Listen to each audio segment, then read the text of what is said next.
I'm Greg Stoller, and this is The Language of Business, now proudly broadcast on over 10 stations. Today, we'll discuss the business plan's marketing section, and in particular, how you go about implementing your plan of attack.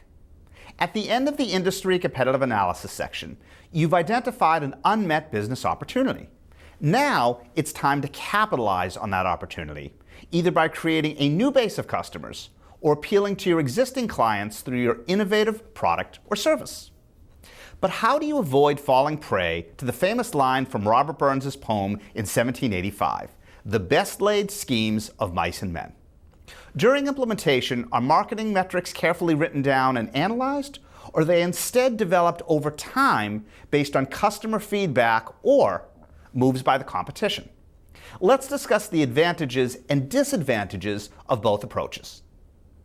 Our first guest is Lisa Tanzer, whose resume speaks to over 2 decades of work either as a chief marketing officer or a marketing vice president, and within 3 of the last 4 years as a self-employed marketing and strategy consultant. Prior to attending the Harvard Business School, she also worked in a management and strategy consulting capacity. Lisa, welcome to The Language of Business. Nice to be here. So you have extensive experience in education, television, media, children's products, and the entertainment fields. With such a diverse background, how have your marketing approaches had to be changed or analyzed based on your client or customer? Yeah, you know what? Every client or customer I've had is completely different with regard to the marketing plan. A lot of my background has been in children's entertainment or children's products, and you would think there'd be a lot of commonalities, but I can give you a couple examples of how the marketing plans could be completely different. Okay, please do. With children's products, get the product on television, get it online, get the kids to get excited about it. And then really think about the holiday season, because you're all leading up to the holiday season. So you've created some awareness, and then how do you get that translated into information over to the parent? And that's where all the in-home flyers and circulars around the holiday time come in. You're really working on retailer support in order to get presents in the home. Most of that work in preparation for the holiday season is probably done in February or March the year before. Yes, definitely. A full year ahead. That cycle does a full year ahead because you're leading up to one period of time, right, where you're trying to get the purchase. And then what you want to try to do is to reinforce with the parent right around the decision-making time, so getting much closer to like the November time.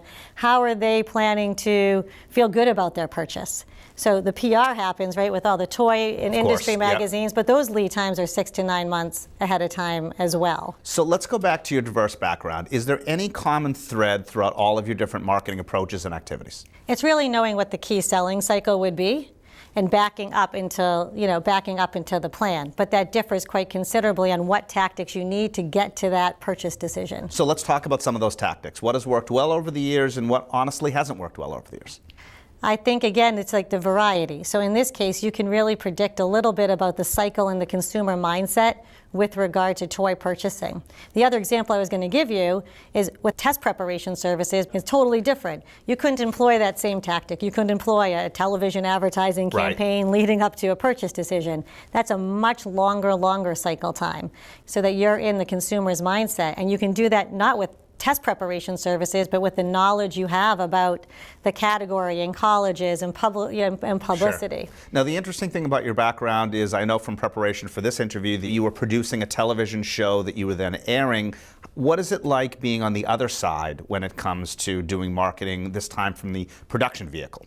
Yeah, so it's very challenging, right? Because your customer is really the network and the broadcaster. Right. You know, you need to get to them first. So a lot of your pre-marketing plans have to do with selling into the studios, not to your end consumer, because you're completely dependent upon them to reach your consumer. In that particular industry, is the lead time still weeks, months, or even an entire quarter away, or how does it differ? Years away, because you want to understand what are the needs of the broadcaster. So Disney Channel, what holes are they trying to fill? What's their long-term lead plan? It can take 18 to 24 months to produce the show, so you need to be understanding their needs and selling in concepts a lot earlier. You're watching The Language of Business. I'm Greg Stoller, and my guest is Lisa Tanzer, currently a Chief Marketing Officer.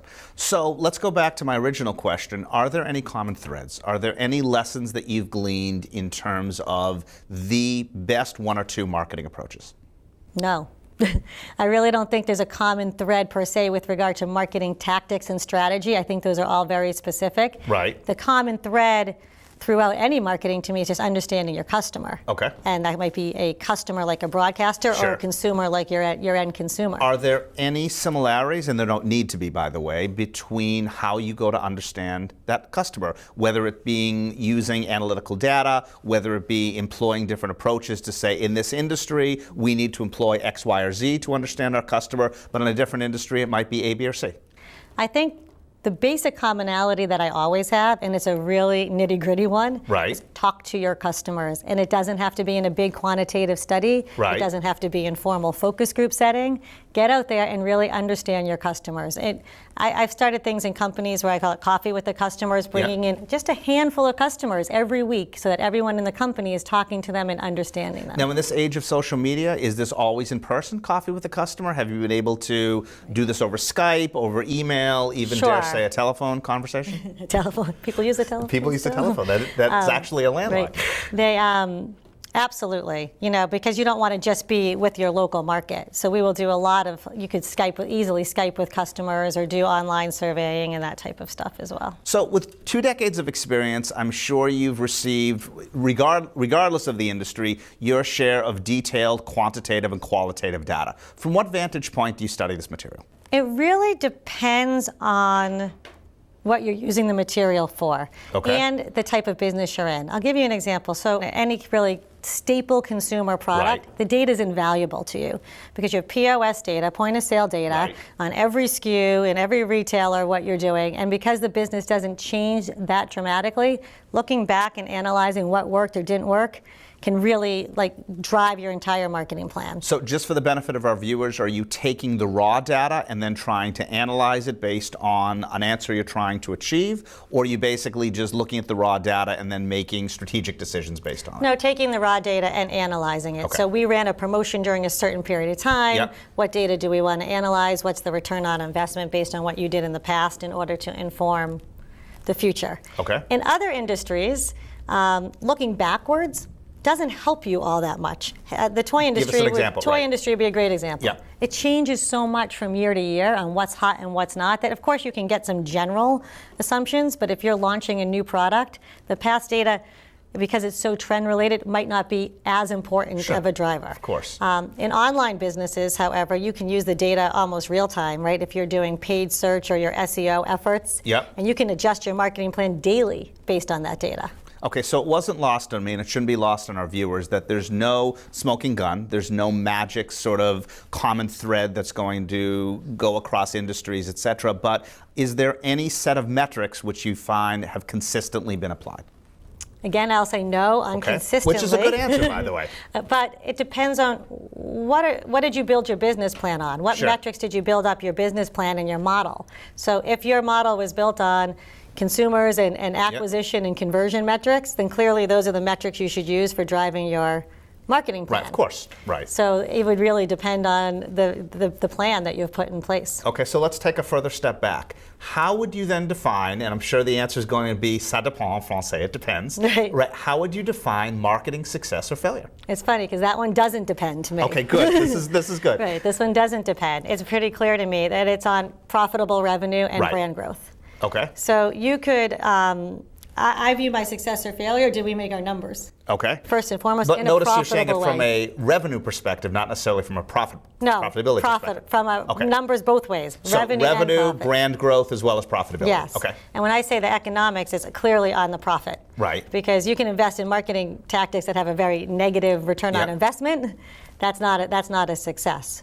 So I'll look at all the tactics and say which one gave me the greatest return on investment, meaning profit for the investment, Right. and tweak up or down on those tactics. Okay, so we've talked about planning, we've talked about data analysis, we've talked about the success or failure quotient. How about implementation? I mean, we always hear about these very detailed marketing plans that are written as part of full-length business plans. And depending on the company or the industry, some companies will have their VP of marketing write a separate, detailed marketing implementation plan. How do you come out on that debate? I think you need the detailed plans, but it just depends on the level of detail.